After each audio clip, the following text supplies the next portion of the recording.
It's strange how the smallest things can set off a chain of events that turn your entire life upside down. In my case, it was a box of condoms. I remember that day clearly. It was a Sunday morning, and I was rummaging through the drawer in our bedroom, looking for a charging cable. That's when I found them, a half-empty box of condoms. Now, let me be clear. Lisa and I have been married for nearly a decade, and we haven't used condoms in years. Lisa's on birth control, and the only reason we ever used them in the first place was during those awkward first few months when we were still getting to know each other's habits and health. I picked up the box and stared at it like it was a foreign object, something alien and out of place in my life. My first thought was practical. Maybe she bought them for a friend. But then, the doubts started creeping in, like shadows that got longer and darker with each passing second. Why would she buy condoms for a friend? Why would they be in our bedroom? And why the hell were half of them gone? Lisa was in the kitchen, humming some tune, completely unaware of the storm brewing inside me. I could hear the clatter of dishes and the occasional sizzle from the stove as she prepared breakfast. The normalcy of it all only made the situation more surreal. I felt like I was in some twisted version of my own life, where everything looked the same but was completely different underneath. For a moment, I considered marching down the stairs, box in hand, and confronting her right there and then. But I hesitated. Part of me wanted to believe there was some perfectly innocent explanation. Maybe we had bought them years ago, and I had just forgotten. Maybe she had put them there and forgotten about them herself. But the more I thought about it, the more those maybes started to sound like bullshit. I decided to put the box back where I found it, tucking it deep into the drawer under some old receipts and other junk, as if hiding it away would also hide the doubts gnawing at my gut. I went downstairs, trying to act normal, but I couldn't shake the feeling that everything was about to change. Lisa greeted me with her usual warm smile, offering me a plate of scrambled eggs and toast. "Morning, babe. You slept in today," she said, kissing me on the cheek. Her affection only made me feel worse, like I was the one who had done something wrong by suspecting her. I mumbled something about being tired and sat down at the table, trying to push the whole thing out of my mind. But it was no use. All through breakfast, my thoughts kept drifting back to that box. I found myself analyzing everything Lisa did, looking for any sign, any hint that might confirm or disprove my suspicions. But she was her usual self, chatty, affectionate, and completely at ease. If there was something going on, she was doing a damn good job of hiding it. After breakfast, I decided to get out of the house for a while. I told Lisa I was going to run some errands, which wasn't a complete lie. I did have a few things to pick up, but mostly I just needed some time to think, to clear my head. As I drove around town, the same thoughts kept running through my mind, like a song stuck on repeat. Could she be cheating? Who with? How long has it been going on? And why hadn't I noticed anything until now? By the time I got home, I had convinced myself that I was being paranoid. There had to be some simple explanation, something I was missing. So I decided to let it go, to trust that Lisa wouldn't betray me like that. After all, we had a good marriage. Or so I thought. For the next few weeks, I tried to push the incident to the back of my mind, burying it under the routine of daily life. But it was always there, lurking just beneath the surface, ready to pounce whenever I let my guard down. I started paying closer attention to Lisa, watching for any sign that something was off.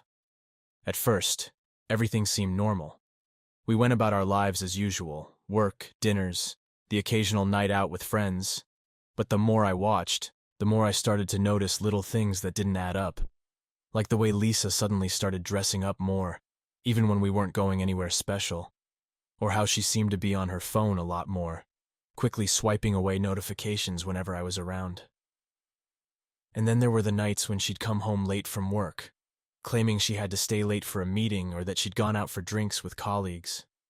Normally, I wouldn't have thought twice about it. Lisa's job could be demanding, and she often had to put in extra hours.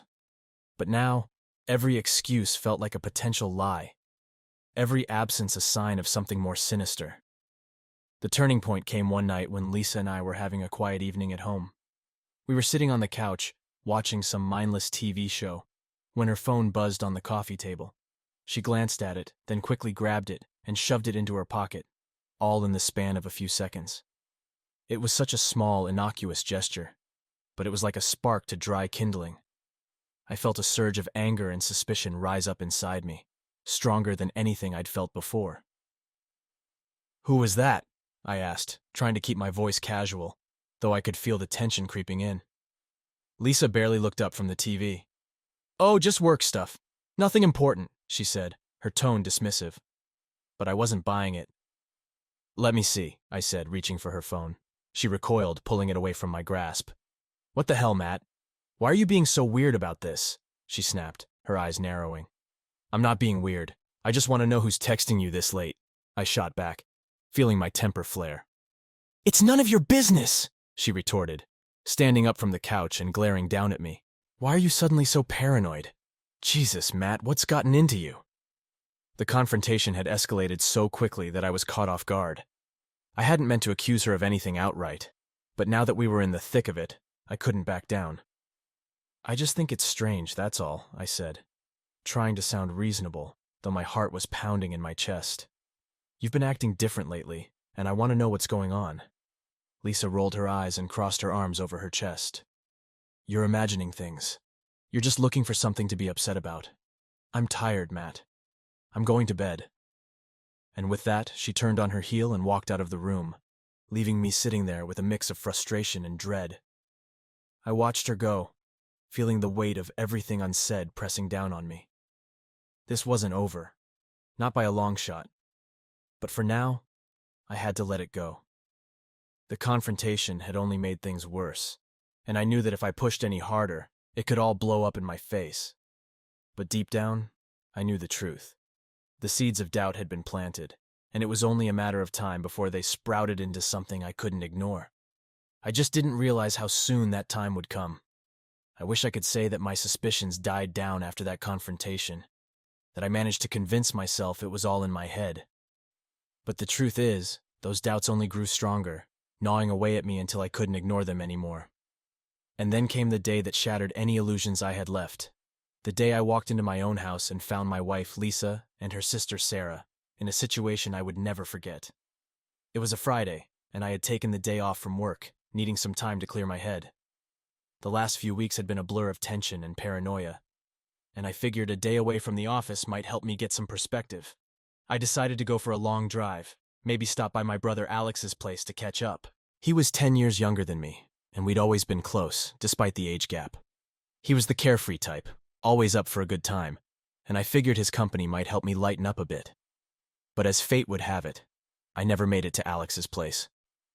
On a whim, I decided to swing by the house first, thinking I'd grab my sunglasses and maybe a change of clothes. When I pulled into the driveway, I noticed that Lisa's car was there, along with Sarah's. That struck me as odd. Lisa hadn't mentioned anything about Sarah coming over, and it was still mid-morning, a strange time for a visit. As I walked up to the front door, I heard the faint sound of music coming from inside, the bass thumping through the walls. I unlocked the door and stepped into the hallway, my senses immediately on high alert. Something felt off. The house was too quiet despite the music, and there was an undercurrent of tension in the air that made my skin prickle.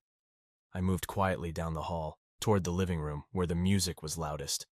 My heart was pounding in my chest, a sickening mixture of dread and anger building up inside me. As I rounded the corner, I stopped dead in my tracks. There, in the middle of the living room, was Alex, naked and on top of my wife. And it wasn't just him.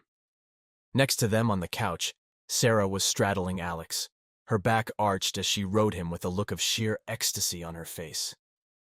The scene was like something out of a nightmare, twisted and surreal. And for a moment, I couldn't process what I was seeing. My wife and her sister, both of them tangled up with my brother in a mess of limbs and sweat, oblivious to the fact that I was standing right there, watching. I don't know how long I stood there, frozen in place, but it felt like an eternity. And then something inside me snapped. The anger that had been simmering for weeks exploded into a white-hot rage, and before I knew what I was doing, I was storming across the room, my vision narrowing until all I could see was Alex's smug, sweaty face. "You son of a bitch!" I roared, grabbing him by the shoulders and yanking him off Lisa. He barely had time to react before my fist connected with his nose, the impact sending a shockwave of pain up my arm. Alex stumbled backward, blood spurting from his nose as he clutched his face, his eyes wide with shock and confusion. "What the fuck, Matt?" he yelled, his voice muffled by the blood streaming down his face. But I wasn't listening. I was beyond reasoning, beyond any kind of rational thought. All I could think about was the betrayal, the sheer audacity of it all.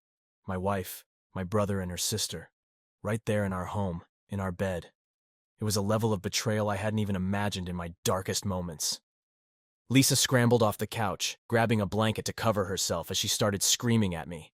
"What the hell is wrong with you? You're crazy!" she shouted, her voice shrill and hysterical. But I could see the fear in her eyes, the realization that she had been caught in the most unforgivable way. Sarah, on the other hand, just sat there, looking more annoyed than anything, like I had interrupted some casual hangout. "Chill out, Matt. It's not a big deal," she said, rolling her eyes as she reached for her clothes. "Not a big deal?" I shouted, my voice shaking with fury. "You think fucking my brother in our house isn't a big deal?" Lisa tried to step between us, her hands up as if to calm me down. "Matt, please, let's just talk about this. You're overreacting." "Overreacting?" I spat, my anger boiling over. "I walked into my own house and found you fucking my brother! How the fuck am I supposed to react?" I could feel my hands trembling with rage, and I knew I was on the verge of losing control. But in the back of my mind, a voice was telling me to calm down, to think this through. I needed to do something more than just lash out in anger.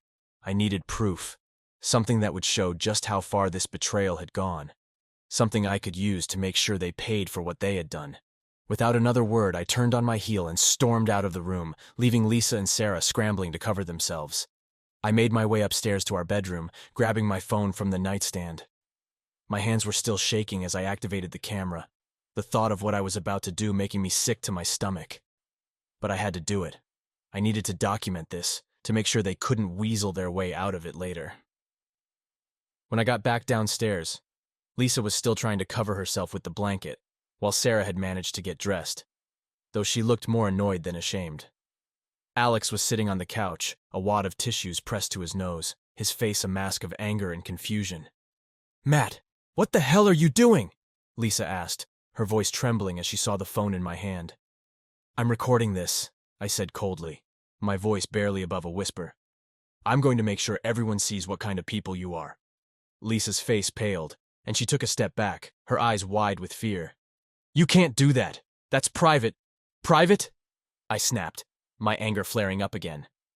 "You think what you did was private? You think fucking my brother and your sister in our house is something that deserves privacy?" Alex stood up, his expression darkening as he moved toward me.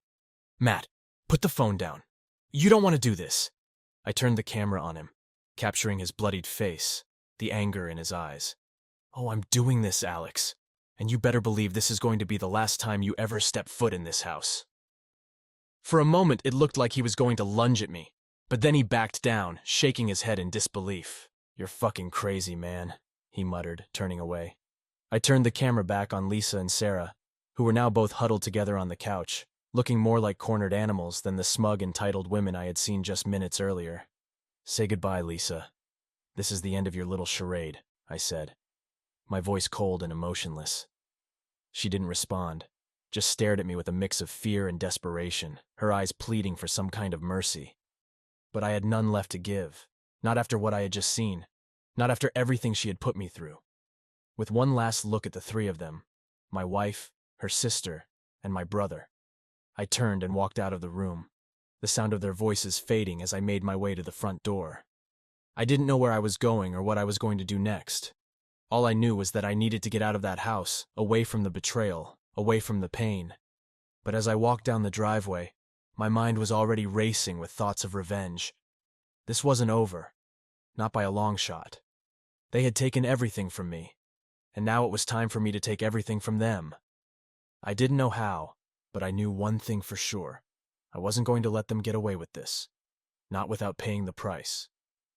I spent the next few hours driving around aimlessly, my mind a storm of emotions. Rage, betrayal, disbelief. How could this have happened? My own brother, the wife I had loved and trusted for years, and even her sister. all betraying me in the most sickening way possible. I couldn't wrap my head around it. Couldn't understand how they could be so heartless, so shameless. Every time I thought about what I'd seen, the image of them tangled together in our living room, my blood boiled all over again. I knew I couldn't just let this go. There was no way I could return to that house and pretend that everything was fine. But as the hours ticked by, I realized that I couldn't run forever either. Eventually, I would have to go back, face them, and deal with the fallout. But this time, I wouldn't be caught off guard. This time, I would be ready. By the time I finally pulled back into the driveway, it was late afternoon. The house looked quiet from the outside, deceptively normal, as if nothing had happened. But I knew better. I knew what was waiting for me inside, and I knew that I needed to confront it head-on. I walked up to the front door, my heart pounding in my chest, and took a deep breath before pushing it open. The first thing I noticed was the silence. No music, no voices, just an eerie stillness that made my skin crawl. I stepped inside, the door clicking shut behind me, and for a moment, I just stood there, letting the tension build. I wanted them to feel it, to know that something was coming. "Matt!" Lisa's voice called out from the living room, hesitant, unsure. She must have heard me come in. I didn't respond right away, just walked slowly down the hall, my footsteps echoing off the walls. When I reached the living room, I found Lisa sitting on the edge of the couch, fully dressed now, her face pale and drawn. Sarah was next to her, looking equally uncomfortable, and Alex was standing by the window, his back to me, staring out at the yard. The moment I stepped into the room, all three of them turned to look at me, their expressions a mix of guilt, fear, and defiance. The sight of them together, after everything I had seen, was like a punch to the gut. But I wasn't going to let them see that. I wasn't going to give them the satisfaction. "What do you want, Matt?" Lisa asked, her voice trembling slightly. I didn't answer right away, just took out my phone and held it up. The recording from earlier still playing on the screen. The sight of it made Lisa's eyes widen in horror, and she reached out as if to grab the phone from me, but I pulled it back, out of her reach. "You think I'm just going to let this go?" I said, my voice cold and steady. "You think you can fuck my brother in our house and I'm just going to walk away?" "Matt, please," Lisa began, her voice pleading. "It was a mistake. We didn't mean for it to happen." "Didn't mean for it to happen?" I interrupted, my anger flaring up again. "You didn't mean to rip our marriage apart? You didn't mean to betray me in the worst way possible? Don't bullshit me, Lisa. You knew exactly what you were doing." She flinched at my words, but she didn't deny them. Instead, she looked down at her hands, her shoulders slumping in defeat. Sarah, on the other hand, was less contrite. She rolled her eyes and crossed her arms over her chest, clearly irritated by the whole situation. "Oh, get over yourself, Matt," Sarah said, her voice dripping with contempt. "You're acting like this is the end of the world. People have affairs all the time. It's not that big of a deal." "Not that big of a deal?" I repeated, my voice rising with disbelief. "You're sleeping with my wife in my house with my brother, and you think it's not a big deal?" She shrugged, her expression dismissive. "It's just sex, Matt. No need to be so dramatic about it." Her words hit me like a slap to the face, and I felt my fists clench at my sides. I wanted to lash out, to scream, to make her understand just how much she had destroyed, but I knew that wouldn't get me anywhere. Sarah didn't care. She never had. She was the type who thought she was untouchable, who thought she could do whatever she wanted without facing any consequences. And that just made me want to hit back harder. "You're going to regret this," I said, my voice low and dangerous. "All of you. I'm not going to let you get away with this." Lisa finally looked up at me, her eyes filling with tears. "Matt, please, we can work this out. We can fix this." "Fix this?" I scoffed, shaking my head. "There's nothing left to fix, Lisa. You killed our marriage the moment you decided to crawl into bed with my brother." At the mention of Alex, I turned to face him, my anger flaring up all over again. He still hadn't said a word, just stood there with his back to me, his shoulders tense. The sight of him, so casual, so unconcerned, made my blood boil. "You don't have anything to say for yourself, Alex?" I demanded, my voice sharp. "Nothing to say about how you fucked your brother's wife in his own house?" He finally turned to face me, his expression hard and defiant. "You're blowing this out of proportion, Matt," he said, his voice cold. "It was just sex. It didn't mean anything. Just sex? I repeated, my voice dripping with sarcasm. Is that how you justify betraying your own brother? By saying it didn't mean anything? He shrugged, his face set in a stubborn scowl. You've always been too uptight, Matt. Maybe if you weren't such a control freak, Lisa wouldn't have needed to find comfort somewhere else. His words were like gasoline on a fire, and before I knew what I was doing, I had crossed the room in 2 quick strides and grabbed him by the collar. I slammed him against the wall, the sound echoing through the room, and for a moment, all I could see was red. You think you're so fucking clever, don't you? I snarled, my face inches from his. You think you can just waltz into my life, fuck my wife, and walk away without any consequences? Matt, stop! Lisa cried, rushing over to try to pull me off him. But I wasn't listening. All I could focus on was Alex's smug face, his arrogant smirk that made me want to wipe it off with my fist. You think you're so much better than me, don't you? I hissed, my grip tightening on his collar. Well, let me tell you something, Alex. You're nothing.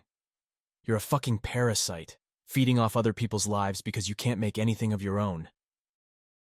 He struggled against my hold, but I didn't let go. Not yet. I wanted him to feel every ounce of the rage I was holding back. Wanted him to know just how much he had fucked up. You think this is over? I continued, my voice low and menacing. It's not. I'm going to make sure everyone knows what you did. What kind of a sick, twisted fuck you really are. Finally, I shoved him away, sending him stumbling back against the wall. He looked at me with a mixture of anger and fear, wiping the blood from his nose with the back of his hand. But he didn't say anything. He knew better than to push me any further. I turned back to Lisa and Sarah, both of them watching the confrontation with wide eyes, clearly unsure of what to do. Lisa's face was streaked with tears, her expression one of pure misery, while Sarah looked more annoyed than anything. I'm going to make sure everyone sees this, I said, holding up my phone again. I'm going to make sure the whole world knows what kind of people you really are. Matt, please don't do this, Lisa begged, her voice breaking. We can fix this. We can work through it. There's nothing to work through, I interrupted, my voice cold and final. You made your choice, Lisa. You chose to destroy our marriage, to betray me in the worst way possible. Now you have to live with the consequences. With that, I turned and walked out of the room, leaving them behind to deal with the fallout. As I made my way back to the front door, I felt a strange sense of calm settle over me. The rage, the betrayal, the hurt. It was all still there, bubbling beneath the surface. But I had control now. I knew what I needed to do. I knew how to make them pay. As I stepped outside, the cool air hit my face, and I took a deep breath, feeling the weight of everything that had happened lift slightly from my shoulders. This wasn't the end, not by a long shot, but it was the beginning of my revenge. And I was going to make sure it was something they would never forget. Leaving the house that day was one of the hardest things I've ever done. My mind was a chaotic storm of emotions, each one pulling me in a different direction. Part of me wanted to drive away and never look back, to leave that toxic mess behind and start fresh somewhere else. But another part, a darker part, craved something more. I couldn't just let them walk away unscathed. They had ripped my life apart, and I wanted them to feel the pain, to suffer as I was suffering. I spent the next few days carefully planning my next steps. Every moment was consumed by thoughts of revenge, by the need to regain some semblance of control over the chaos they had unleashed in my life. Lisa, Alex, Sarah, they had all played a part in this betrayal, and each of them would face the consequences. But Lisa, my wife, the woman I had shared my life with for nearly a decade, was going to be the first. I knew I couldn't confront her again without proof, without something that would make it impossible for her to deny what she had done. The video I had recorded was a start, but it wasn't enough. I needed more. I needed something that would expose her for the lying, cheating bitch she really was. And I knew just how to get it. Lisa was the kind of person who thrived on her image. She had always been obsessed with appearances, with making sure everyone saw her as the perfect wife, the perfect friend, the perfect everything. She was always posting on social media, carefully curating her life to make it look like she had it all together. But I knew better. I knew the real Lisa, the one who hid behind that polished facade, and I was going to tear it all down. I started by gathering every piece of evidence I could find. Text messages, emails, even the receipts from the hotel where she and Alex had met up on more than one occasion. It wasn't hard. Lisa had gotten careless, too comfortable in her deception. She had left a trail of breadcrumbs, and I followed them right to the heart of her lies. Every new piece of evidence was like a knife twisting in my gut, but it also fueled my determination. The more I found, the more I knew I was on the right track. Once I had everything I needed, I set up a fake social media account, using a pseudonym and some stock photos to create a profile that looked legitimate enough to pass a quick glance. Then, I started reaching out to all of Lisa's friends, the ones she was always bragging to about her perfect life. It was easy enough to get them to accept my friend requests. People are surprisingly careless with their privacy online. I didn't need to do much. Just a few messages here and there, dropping hints about who I was and what I knew. And then, I posted the video. I'll never forget the moment I hit upload. My hands were shaking, my heart racing, but there was a sense of grim satisfaction in knowing that I was about to blow up Lisa's entire world. The video was short, only a few minutes long, but it was damning. It showed everything. Lisa and Alex, tangled together in our living room, their voices clear as day as they moaned and gasped, completely oblivious to the fact that they were being recorded. I didn't add any commentary, didn't need to. The video spoke for itself, and I made sure it was tagged to all of Lisa's friends, her colleagues, even her boss. Within minutes, the comments started pouring in. Shocked reactions, disbelief, and then, slowly but surely, the tide began to turn. People started to see Lisa for what she really was, and the carefully constructed image she had spent years building began to crumble. But I didn't stop there. I had more to share, more evidence that would leave no doubt in anyone's mind about what kind of person Lisa truly was. I leaked the text messages next, the ones where she had bragged to Sarah about her affair, about how easy it was to fool me. The messages where she had joked about how clueless I was, how she could get away with anything. I made sure those were seen by everyone who mattered. Her friends, her family, her co-workers. The fallout was immediate. Lisa's phone started blowing up with calls and messages from people demanding answers, from friends who were horrified, from her parents who were devastated. I didn't answer any of them. I just sat back and watched as her life fell apart, piece by piece. I had taken a leave of absence from work, telling my boss that I needed time to deal with some personal matters. He was sympathetic, but I could tell he had seen the video too. The news was spreading like wildfire, and there was no containing it now. Lisa's perfect little world was imploding, and I was the one lighting the fuse. I knew that Lisa would try to reach out to me, to beg for forgiveness, to try and explain away what she had done. But I wasn't interested in hearing her excuses. I had no sympathy left for her, no pity.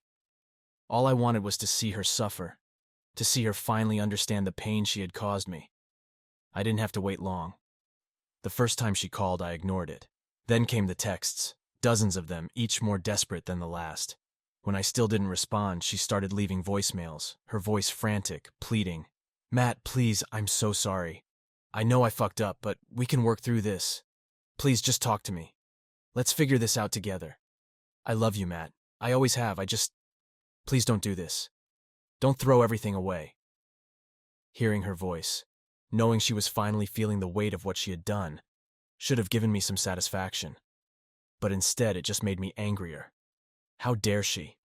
How dare she try to guilt me into forgiving her, into pretending like this was just some minor mistake that we could work through? She was delusional if she thought that there was any way back from this.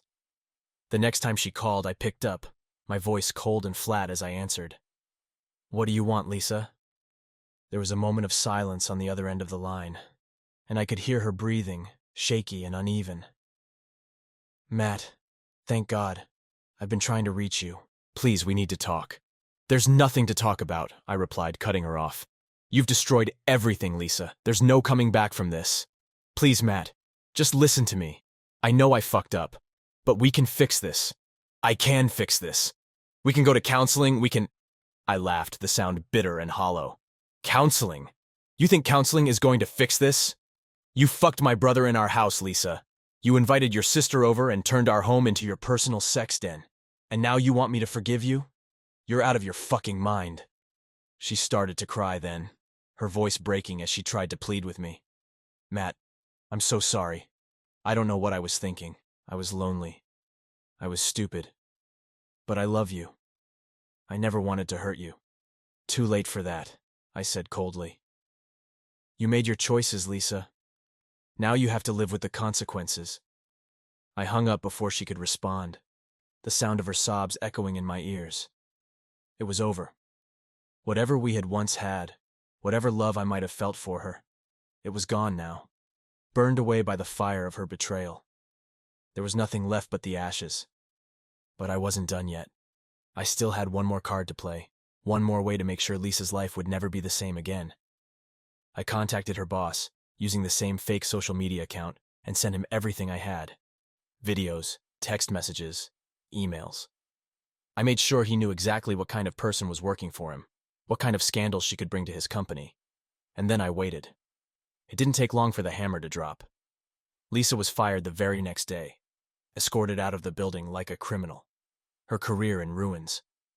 I could only imagine the humiliation she must have felt. The realization that everything she had worked for, everything she had built, was crumbling around her. And then there were the friends, or rather, the people who used to be her friends. I heard through the grapevine that most of them had cut ties with her, disgusted by what they had seen, by the way she had betrayed me. Even her parents had distanced themselves, unable to understand how their daughter could do something so vile. Lisa was alone now, truly alone, with nothing left but the wreckage of the life she had destroyed. And I couldn't have been more satisfied, but there was still one more person who needed to pay. One more traitor who had helped her tear my life apart. And I was saving the best for last. It was time to deal with my brother, Alex. He thought he could walk away from this unscathed, but he had another thing coming. He was about to learn just how wrong he was. After dealing with Lisa, I turned my attention to Alex, the brother I once trusted more than anyone. The trust was shattered now, replaced by a cold fury that burned brighter each day. He had not only betrayed me, but also taken something precious from me. My peace, my sanity, my marriage. The time had come for him to face the consequences of his actions. But this wasn't going to be a simple confrontation. It had to be something that would leave a lasting scar, something that would haunt him for the rest of his life. First, I needed to understand what made Alex tick, what he valued most in his life. While Lisa had been obsessed with her image, Alex was different. He was all about his reputation, his social status, and his career. He worked as a high-powered real estate agent, and his success depended heavily on his ability to network, to schmooze clients, to present himself as the picture of success and reliability. He had always been the golden boy, the one who could charm his way out of anything, who seemed untouchable. But everyone has a weakness, and I knew I could find his. I started by digging into his professional life. With the same ruthless precision I'd used to gather evidence against Lisa, I began collecting every piece of dirt I could find on Alex. It didn't take long to uncover a few skeletons in his closet. Shady deals, questionable clients, and a history of bending the rules just enough to stay out of trouble. Nothing illegal on the surface, but certainly unethical. It was enough to raise eyebrows if it got out. And in the real estate business, reputation is everything. Once I had enough ammunition, I started to plan my attack. The first step was to create a fake client, someone who would approach Alex with an offer that seemed too good to be true. I used a friend of mine, someone who owed me a favor, to pose as a wealthy investor looking to buy several high-end properties. Alex took the bait immediately, eager to land a deal that would boost his already impressive portfolio. The fake client strung him along for weeks, setting up meetings, touring properties, and promising huge commissions. Alex, blinded by the prospect of a massive payday, never suspected a thing. Meanwhile, I was working behind the scenes, gathering more dirt on him, planting evidence that would make him look like the worst kind of sleazebag. When the time was right, I had my friend pull the plug on the deal, leaving Alex high and dry. But that was just the beginning. I had everything I needed to take him down, and I wasn't going to waste any time. I compiled all the evidence I had gathered, the shady deals, the fake client interactions, the unethical practices, and sent it anonymously to the real estate commission, the media, and his top clients. I knew that once this information got out, Alex's career would be over. No one would trust him again, and in a business like his, trust is everything. But I didn't stop there. I made sure that the information spread like wildfire, seeding it on social media, in industry forums, and even sending it to a few of his competitors who I knew would relish the chance to take him down. The backlash was swift and brutal. Clients started pulling out of deals. His reputation was dragged through the mud, and the media had a field day with the story of a once successful real estate agent who had been exposed as a fraud. The final nail in the coffin came when the Real Estate Commission launched an investigation into his practices. They found enough irregularities to suspend his license indefinitely, pending a full review. Without his license, Alex couldn't work, couldn't make a living. Everything he had built, everything he had worked for, was crumbling around him, just like Lisa's life had. I kept a close eye on him during this time, watching as his world unraveled. The cocky, confident brother I once knew was gone, replaced by a man who was slowly realizing the full extent of his downfall. He tried to reach out to me several times, leaving desperate voicemails and texts, but I ignored them all. I wanted him to suffer in silence, to know that there was no one coming to his rescue. The stress of losing everything began to take its toll on Alex. He started drinking heavily, isolating himself from the few friends he had left. I heard through mutual acquaintances that he was a wreck, barely able to get out of bed most days. It wasn't long before he lost his apartment, unable to keep up with the rent, and had to move back in with our parents, a humiliation that only added to his misery. One day, I decided to pay him a visit, not out of pity, but because I wanted to see for myself the wreckage of his life, to make sure that my revenge was complete. I showed up unannounced at our parents' house, where he was staying, and found him in the living room, slumped on the couch with a bottle of whiskey in his hand. He looked like hell, unshaven, unkempt, his eyes bloodshot and hollow. "Matt," he mumbled when he saw me, his voice slurred from the alcohol. "What are you doing here?" I didn't answer right away, just stood there, taking in the sight of him. This was the man who had betrayed me, who had taken everything from me, and now he was nothing. A shell of the person he once was. "I wanted to see how you were doing," I said finally, my voice cold and emotionless. He let out a bitter laugh, the sound rough and broken. "How I'm doing? You really have to ask?" I didn't respond, just kept my gaze fixed on him. He shifted uncomfortably, taking a swig from the bottle before continuing. "I know you're behind this, Matt, all of it. The fake client, the leaks, the investigation. You ruined my life." I raised an eyebrow, feigning innocence. "I didn't ruin your life, Alex. You did that all on your own. I just made sure everyone saw the truth." "The truth?" he scoffed, his anger flaring. "You think you're so righteous, don't you? But you're just as fucked up as the rest of us." "Maybe," I conceded, taking a step closer to him. "But the difference between us is that I didn't betray my own family. I didn't sleep with my brother's wife in his own house. You brought this on yourself, Alex. You made your choices, and now you have to live with them." He stared at me for a long moment, his eyes filled with a mixture of hatred and regret. For a moment, I thought he might lash out, might try to take a swing at me. But then the fight seemed to drain out of him, and he slumped back against the couch, defeated. "What do you want from me, Matt?" he asked, his voice barely above a whisper. "Haven't you done enough?" I considered his question for a moment, letting the silence stretch between us. Finally, I leaned in close, my voice low and menacing. "I want you to remember this, Alex. I want you to remember what happens when you fuck with me, when you betray the people who love you. I want you to spend the rest of your life knowing that you destroyed everything, that you have no one to blame but yourself." He didn't say anything, just stared at me with those hollow eyes, the weight of my words sinking in. I straightened up, looking down at him one last time before turning and walking out of the house without another word. As I drove away, I felt a sense of finality, of closure. The revenge I had craved, the justice I had sought, was complete. Alex was broken, his life in ruins, and there was no coming back from this. He would spend the rest of his days living with the knowledge that he had destroyed his own life, that he had lost everything because of his own greed, his own betrayal. But as the days turned into weeks, I found that the satisfaction I had expected, the sense of victory, was hollow. The anger, the bitterness, it was still there, festering inside me like a wound that refused to heal. I had taken my revenge, but it hadn't brought me the peace I thought it would. I had destroyed Alex's life, but in doing so, I had only deepened my own misery. Revenge, I realized, was a double-edged sword. It had cut deep into Alex, but it had also left its mark on me.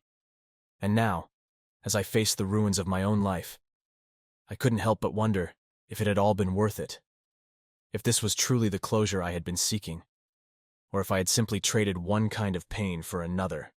There was still one last conversation to be had, one final reckoning before I could even begin to think about moving on. But I wasn't sure if I was ready for it, or if I would ever be ready to face the woman who had set all of this in motion. I spent days wrestling with the idea of that final conversation, the one where everything would be laid bare, where I would confront Lisa not with anger or threats, but with the cold, hard reality of what our marriage had become. It was the last step in severing the ties that bound us, the final act in a tragedy that neither of us could escape. The weight of it sat heavy on my shoulders, knowing that after this, there would be no going back. Lisa had been trying to reach out to me incessantly, leaving a barrage of voicemails and text messages, each one more desperate than the last. At first, I ignored them all, but as the days passed, I knew I couldn't avoid her forever. We needed to have this conversation. We needed to end this chapter of our lives and start the process of moving on, if that was even possible. I finally called her, my hand trembling slightly as I pressed the dial button. The phone rang twice before she picked up, her voice breathless, like she'd been waiting for this call all along. "Matt," she said, her voice cracking. "Thank God, I've been trying to reach you." "I know," I replied evenly. "We need to talk, Lisa, in person." There was a long pause on the other end of the line, and I could hear the tension in her voice when she finally spoke again. "Okay. When?" "Tomorrow," I said, my voice steady. "Come by the house around noon." She agreed, her voice trembling with a mix of fear and hope, and we ended the call without any more words. I didn't need to explain what we were going to talk about. She knew, and I think deep down, she knew how it was going to end.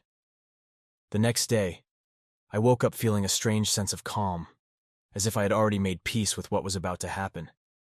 I spent the morning tidying up the house, not because I cared about appearances, but because I needed something to keep my hands busy, to keep my mind from spiraling.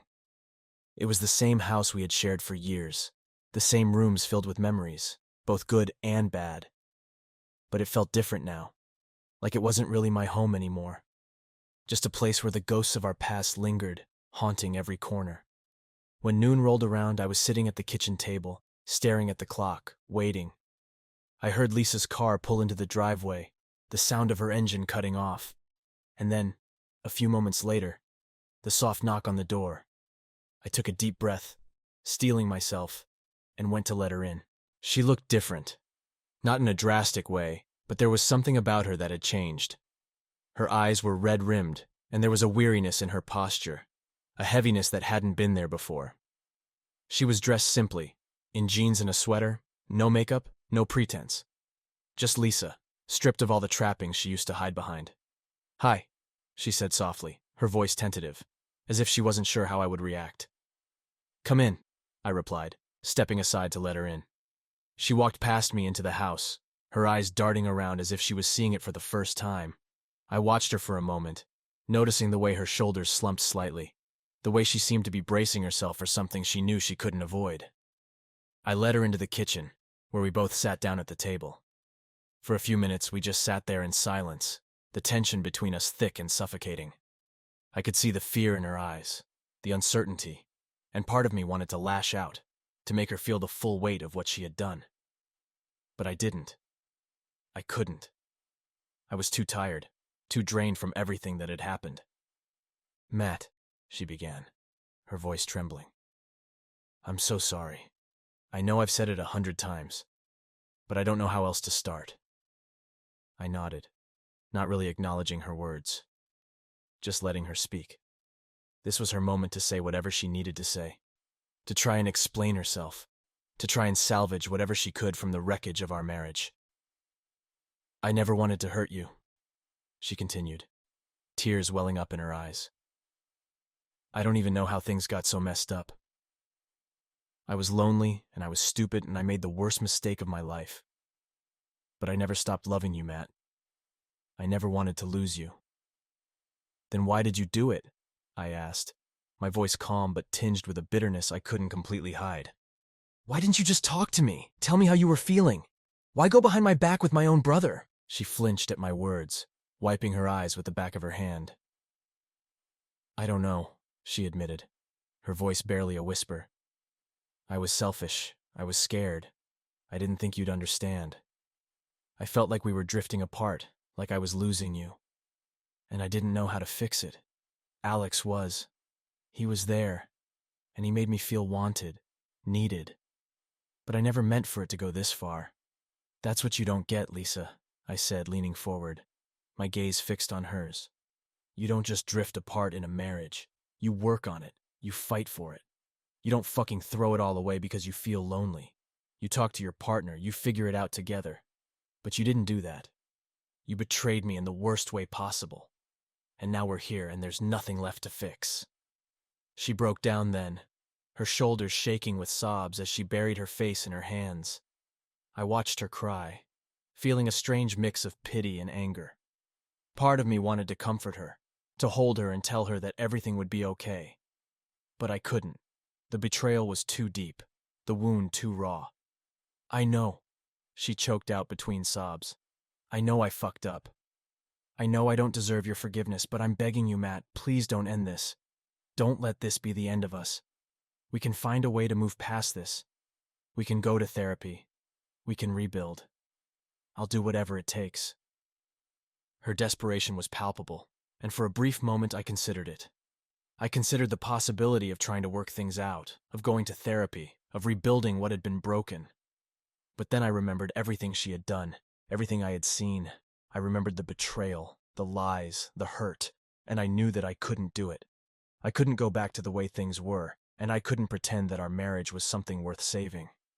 I can't, Lisa, I said quietly, shaking my head. I can't pretend that any of this is fixable. You've destroyed my trust in you, and without that, there's nothing left. We're done. Our marriage is over. The words hung in the air, heavy and final. Lisa stared at me, her face crumpling as the reality of what I was saying sank in. No, Matt, please, she begged, reaching out to grab my hand. Please don't do this. Don't throw everything away. I pulled my hand back, the contact too painful to bear. I'm not throwing anything away, Lisa. You did that. You made this choice, and now we both have to live with it. She looked at me, her eyes filled with tears, her face twisted in anguish. But I love you, she whispered. I still love you.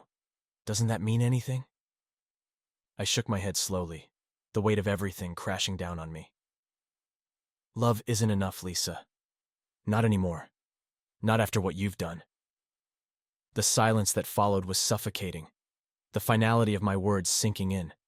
Lisa sat there, staring at me with a look of utter despair, as if she couldn't believe that this was really happening, that our marriage was truly over. But there was nothing more to say. Nothing that could change what had already been set in motion. We'll need to talk to a lawyer, I said finally, breaking the silence. Get the divorce process started. I'll make sure it's fair, but I'm not going to drag this out. I want it over as quickly as possible. She nodded slowly, her eyes downcast, her spirit broken. Okay, she whispered. Okay.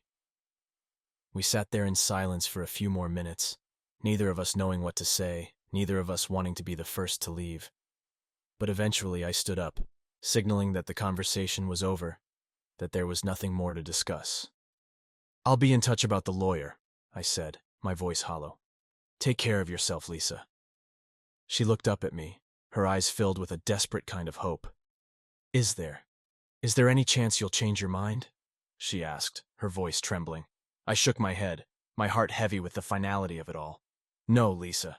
This is the end. She nodded, tears spilling down her cheeks, and I turned away, walking out of the kitchen and toward the front door.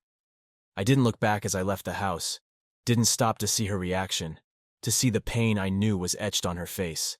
I couldn't bear it. I couldn't let myself feel sorry for her, not after everything that had happened. As I got into my car and drove away, I felt a strange sense of relief, mixed with a deep, aching sadness.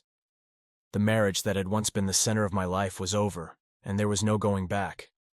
But as painful as it was, I knew it was the right decision. There was no future for us, no path forward that didn't involve more hurt, more betrayal. The road ahead was uncertain, and I didn't know what my life would look like without Lisa in it. But I did know one thing. I was finally free from the lies, from the deception, from the toxic mess that had taken over my life. And in that freedom, I hoped I could start to heal, to rebuild, to find some semblance of peace. As the miles stretched out before me, I realized that this wasn't just the end of my marriage. It was the beginning of something new. Something that was mine alone. And while I didn't know where that road would lead, I was ready to find out. The days following my conversation with Lisa were a blur of paperwork, legal consultations, and an overwhelming sense of finality. I had made the decision to move forward with the divorce, and there was no turning back now. The next step was to take everything we had discussed and make it official, to put an end to our marriage in the eyes of the law. But I knew that the process wouldn't be simple. It never is. Lisa and I had shared nearly a decade of our lives together. We owned property, had joint accounts, and even though we didn't have kids, our lives were still deeply intertwined in ways that wouldn't be easy to untangle. Divorce isn't just an emotional separation. It's a legal one too, and I was about to find out just how complex and messy that could be. I hired a lawyer, a sharp and no-nonsense woman named Rebecca, who came highly recommended by a friend. During our first meeting, she laid out the process for me in stark, unvarnished terms. There would be mediation sessions, property settlements, and likely some contentious back and forth as we negotiated the terms of our divorce. She warned me that even the most amicable divorces could turn ugly once money and property were involved. It's best to be prepared for anything, Rebecca advised, her eyes narrowing as she looked over the notes I had given her. You say you've got evidence of the affair? I nodded, feeling a familiar pang of anger. Yes, I have recordings, text messages, and emails. I've documented everything. Good, she said, a satisfied smile tugging at her lips. That'll give us leverage. Infidelity doesn't carry the same weight in court as it used to, but it can still influence the division of assets, especially if it's as blatant as you've described. The thought of having to relive the affair in a courtroom, to present evidence of Lisa's betrayal to a judge was sickening, but I knew it was necessary. I wasn't interested in revenge anymore, at least not in the way I had been before. I just wanted what was fair. I wanted to make sure that Lisa didn't walk away from this divorce with more than she deserved, especially not after everything she had done. The first step was mediation. Rebecca explained that it was a chance for us to settle the terms of the divorce without going to trial, to come to an agreement on the division of our assets and any other matters that needed to be addressed. It was meant to be a more amicable process, a way to avoid the stress and expense of a courtroom battle. But I wasn't holding my breath. When the day of the mediation arrived, I felt a knot of anxiety in my stomach as I walked into the office where the session was being held. Lisa was already there, sitting at a conference table with her lawyer, a man I recognized from his commercials on TV. Slick, polished, and utterly untrustworthy. Lisa looked up as I entered, her eyes meeting mine for a brief moment before she quickly looked away. She seemed nervous, her hands fidgeting in her lap, and I could tell that she was struggling to maintain her composure. I wasn't sure if it was because she was afraid of what was coming, or because she genuinely regretted what she had done. Either way, I didn't let it affect me. I had to stay focused on what needed to be done. The mediator, a middle-aged woman with a calm demeanor, started the session by explaining the process and encouraging us to work together to find a resolution. But as soon as the discussion turned to the division of assets, the tension in the room became palpable. Lisa's lawyer was quick to assert her claims, arguing that she was entitled to half of everything we owned, including the house, our savings, and even some of my investments. He made a case for spousal support, citing the years she had spent as a homemaker, and pushed for a settlement that was far more generous than I was willing to consider. Rebecca, however, was equally prepared. She countered every argument with evidence of the affair, presenting the recordings, the text messages, and the emails as proof of Lisa's infidelity. She argued that Lisa's actions had not only destroyed our marriage, but had also violated the trust that was the foundation of our relationship. Because of this, Rebecca contended that Lisa should receive a smaller portion of our assets and no spousal support. The back and forth was intense, each side fighting for what they believed was fair. At one point, Lisa broke down in tears, pleading with me to be reasonable, to remember the good times we had shared. But I couldn't let myself be swayed by her emotions. I had to remind myself of everything she had done, of the betrayal that had brought us to this point. The mediation dragged on for hours, with neither side willing to back down. It became clear that we weren't going to reach an agreement that day, and the mediator finally called a halt to the session, suggesting that we reconvene after both sides had had some time to cool off and reconsider their positions. As we left the office, I felt a sense of frustration and exhaustion. The process was taking a toll on me, emotionally and physically, and I knew it was only going to get worse. Rebecca was encouraging, reminding me that this was just the beginning, that we still had options, and that we could push for a trial if necessary. But the thought of dragging this out any longer was draining. A few days later, Rebecca called me with news that Lisa's lawyer had reached out, offering a revised settlement. They were willing to drop the claim for spousal support, and were open to a more equitable division of assets if we could avoid going to trial. It was a sign that they knew their case wasn't as strong as they had hoped, that they were trying to cut their losses before things got worse. I reviewed the new terms with Rebecca, and while they weren't perfect, they were a significant improvement over what had been proposed during mediation. I agreed to the settlement, not because I wanted to be generous to Lisa, but because I wanted to put this behind me as quickly as possible. I needed to move on, to start rebuilding my life, and dragging this out any longer wouldn't help anyone. The settlement was finalized a few weeks later, and the divorce papers were signed. It was over.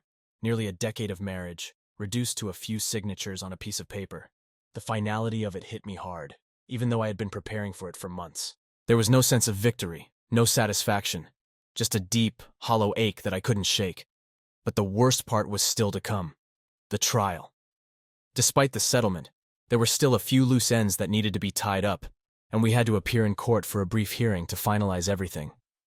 I knew it would be a formality, but the thought of standing in front of a judge, of having to relive the details of our marriage and its downfall, was something I dreaded. The day of the hearing, I walked into the courtroom with Rebecca by my side, trying to keep my emotions in check. Lisa was already there, sitting with her lawyer, her face pale and drawn. She looked over at me as I entered, but I avoided her gaze, focusing instead on the task at hand. The hearing was brief, just as Rebecca had promised. The judge reviewed the settlement, asked a few questions, and then, with a swift bang of the gavel, declared our marriage officially over. It was done, just like that. As I walked out of the courtroom, I felt a strange mix of emotions: relief, sadness, and a sense of finality that I hadn't fully anticipated. The marriage that had once defined my life was now just a memory, something that existed only in the past.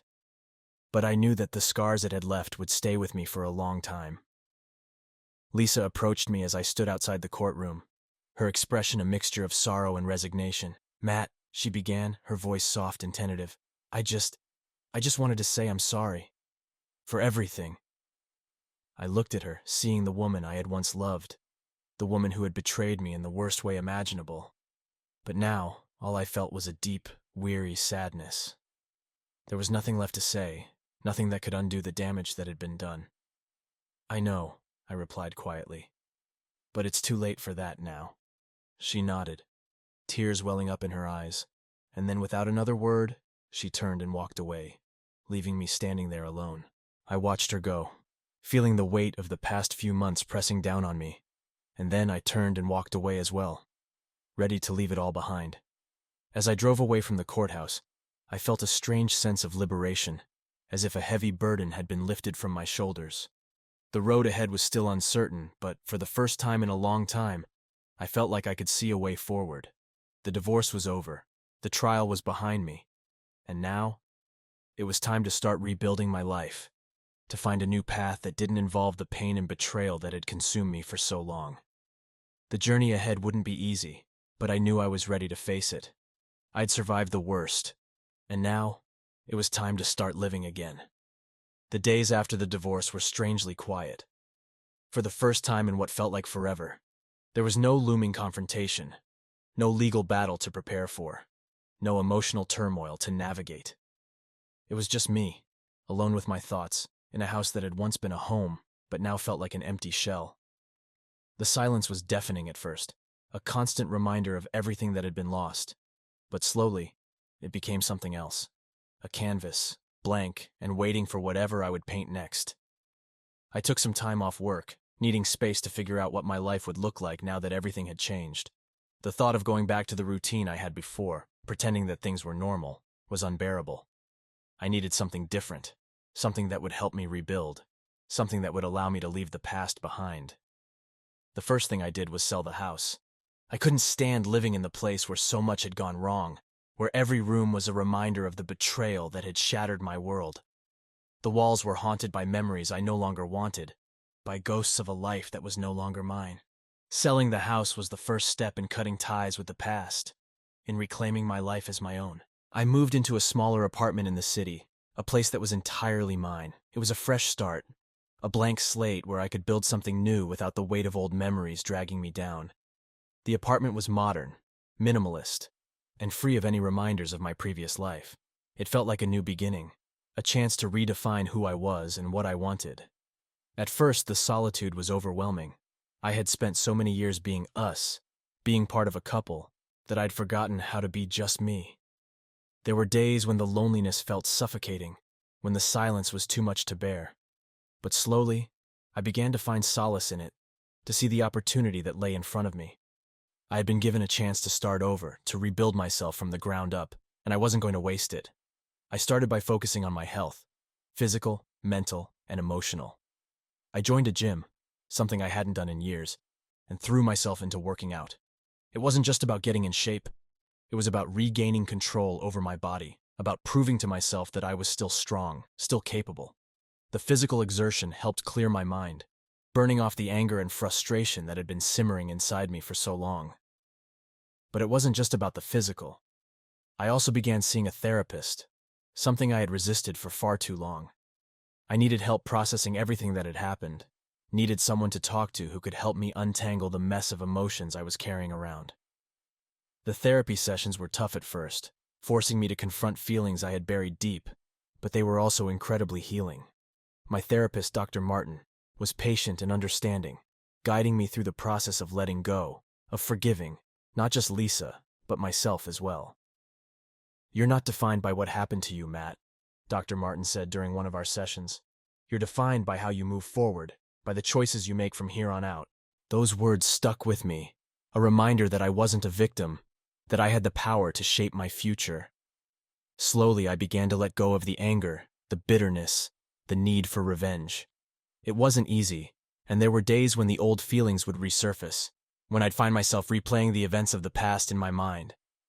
But I was learning to acknowledge those feelings without letting them control me, to accept that they were part of my story, but not the whole of it. As I worked on my emotional healing, I also started to reconnect with old friends, people I had lost touch with during the years of my marriage. Some of them had distanced themselves when things started to go wrong with Lisa, not wanting to get caught in the middle. But now that the dust had settled, I found that many were still there, still willing to be part of my life. We began meeting up for dinners, drinks, weekend outings, simple things that reminded me of the joys of companionship, of friendship. One of those friends was Josh, someone I had known since college but hadn't spoken to much in recent years. He had been through his own rough patches, including a divorce a few years back, and he became something of a mentor to me during this time. We'd meet up for beers and talk about life, about the mistakes we'd made, about the future. "Divorce sucks, man," Josh said one night as we sat in a dimly lit bar, nursing our drinks. "But it's also a chance to hit the reset button. You get to figure out what you really want out of life, who you really want to be." His words echoed what Dr. Martin had been telling me, and I realized that this was my time to do exactly that, to figure out who I wanted to be, what I wanted my life to look like moving forward. I didn't have all the answers yet, but I was starting to ask the right questions, starting to see the possibilities that lay ahead. I also took up new hobbies, things I had always wanted to do but had never found the time for. I started hiking on the weekends, exploring the trails that crisscrossed the mountains outside the city. There was something liberating about being out in nature, away from the noise and chaos of the world, just me and the wilderness. It gave me time to think, to reflect, to appreciate the simple beauty of life. Photography became another outlet for me, a way to capture the world around me in a way I had never done before.